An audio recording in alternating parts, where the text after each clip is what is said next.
what were the conversations leading up to the hire? What happened was, I was going about my retired life, loving it. Watching the team last year was a lot of fun compared to years past. You just knew that they were building and growing. And going through the year, it was fun watching them.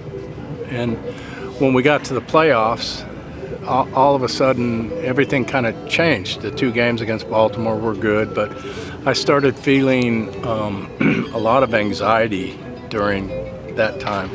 I mean, anxiety that I've never felt before, right? And I finally understood what it was like to be a fan.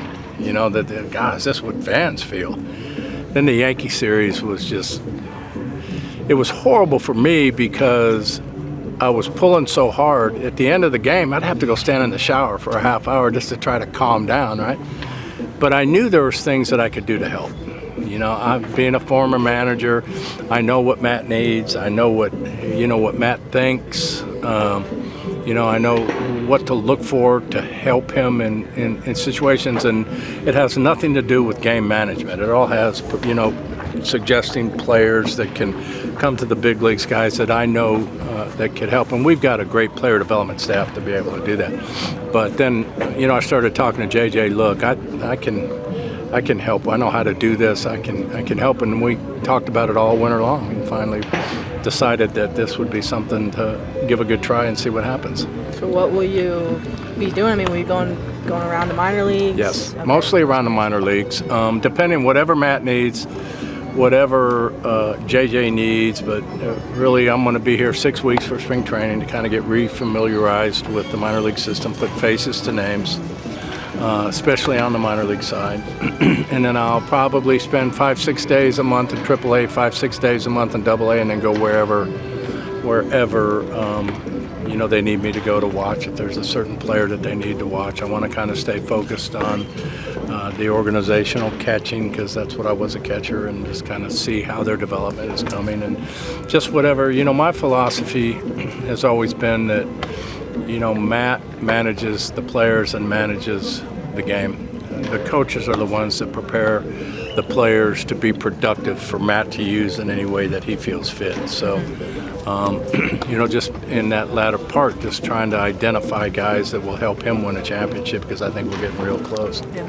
You've held this position before earlier in your career. Now coming back to this role again, is there any changes or anything different that you want to do now that you have this stead again? Well, there's definitely some things a little bit different that I want to do, but again, the game has changed a lot, so it's not my position right now to come in here on the first day or second day. My job is to watch and to listen best I can, and watch twice as much, listen twice as much as I speak. But I don't know how successful I'm going to be at that. We'll see. We'll see. But I definitely, again, my whole focus is to help Matt get what he needs so he can win a world championship. How great was it catching up with Salvi? I saw you guys talking yesterday when you walked over to the field. Yeah, it's great. I love Salvi. Salvi's, I've watched Salvi grow up. I've watched Salvi become the player that he is today, but more importantly, the man that he is today. And, I was real happy because I could kind of see that in him when he was an A-ball, how special he was going to be. So it was great to see him, especially in the form of the leadership that he has on this team, the leadership that he has in the community, and the heart that he has for the community, the joy that he has for the game, and the joy that he has and the expectation that he has for winning. He's a phenomenal leader to have on your club. What makes you say that this team's closer than ever to getting to a championship? Well, first of all, what you have to do when you get into a team like this, and it was the same progression that we had, you got to play 500 first. Then once you play for 500, you can start to compete. Now you make it into the playoffs, and a lot of times, first time guys have been to the playoffs, they always think that they're good enough to get into the playoffs and win. You get into a scenario like that, like they got into last year, each and every one of them realizes now that are good enough to win. And it's not thinking anymore. They know it in their heart. And it was the same thing like the Chiefs a couple of years ago when they lost, before they went and won their first championship. That year they lost in the last minute of the game. But they knew they belonged there. They knew now all of a sudden that they could do it.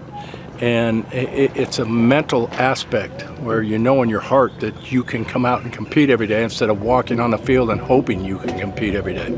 And once you get that, that's kind of like the last step that you need in a team formation or a group of guys all believing that, hey, we can come out here and compete for a championship.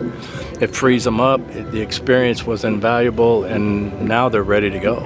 You know, they're ready. They've got that belief going into the season where none of that belief that they have now they had last year at this time. They thought that, you know, hopefully they're going to continue to build and get better. And what happened over the course of the year was a valuable experience building time for them. And now when they walk in, and you can see it in their faces, you've covered this team when they were bad, you've covered this team when they were good, you see the difference in the way that they're even on the look of their face, they know now that they can compete in the American League and hopefully compete for a championship. What stands out just in the couple days you've been here? Right now, just getting used to seeing the names again.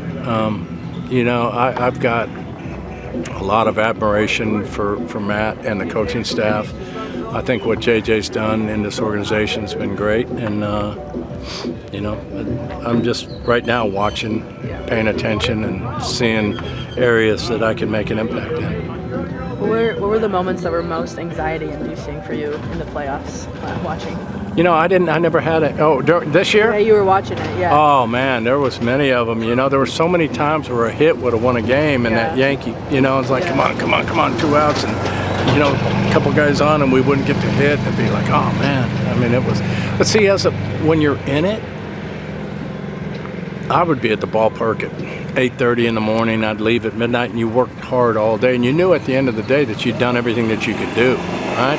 But when you're a fan, there's nothing you can do, so you got to wear the wins and losses. But the problem is that the thrill of victory doesn't equal the agony of defeat. Defeat is much worse on the fans and the players. But at least at the end of the day, when you're involved, at least you feel like you've done something. You've done your best. You've gone out and you've done everything that you can do to be successful, and you live with it. It wasn't. So this was the first time that I really felt that, you know, that where I was helpless. And I'm like, I'm not going through that again. I can definitely help. So. You mentioned the team competing, you know, and you see it in their eyes. Was there a similarity between the 2014-2015 squad where you could tell in their eyes that? No doubt, absolutely. But for us in 14, that happened in the wild card game. And our guys, we had battled to get to the wild card situation, and we were down like 3 or 4 runs going into the 8th inning, and our guys came in, and they were all down in the corner of the dugout, and you could hear a little murmur that was getting louder and louder and louder, and then I kind of paid attention to it, and the guys were down there, and they were all yelling and screaming, "We're not losing this game, not today, not to this guy," a guy that we hadn't beaten all year, and John Lester. And all of a sudden, that was the moment that they figured it out, that they were good, and they believed it. And we went out and won that game and won 8 straight, and then went to the World Series. So the next year we came in and ran it, you know, because they had that valuable experience. They had that ability in their heart that they knew when they walked through that door, they were going to compete today instead of hoping that we could compete today. And there's a huge difference in that. And you could see this club getting to that point last year at the end of the year that, you know, they went home disappointed, but it was a valuable experience for them to go through that they can build on heading into this year. Is it kind of like a full circle moment for you, knowing that the 2015 team is celebrating 10 years this upcoming season, and now you're back with the Royals now? Not really. You know, I always said when I retired, and I remember saying this, I wanted to see the Royals win one more World Championship before I died. And, you know, I think that there's a lot of things that got to happen. You have to stay healthy. And guys have to have good years, but, you know, they're capable of going out and competing for that championship now. So I want to see it. You know, I want to be a part of it and help them any way I can. Cool, Ned. Thank you.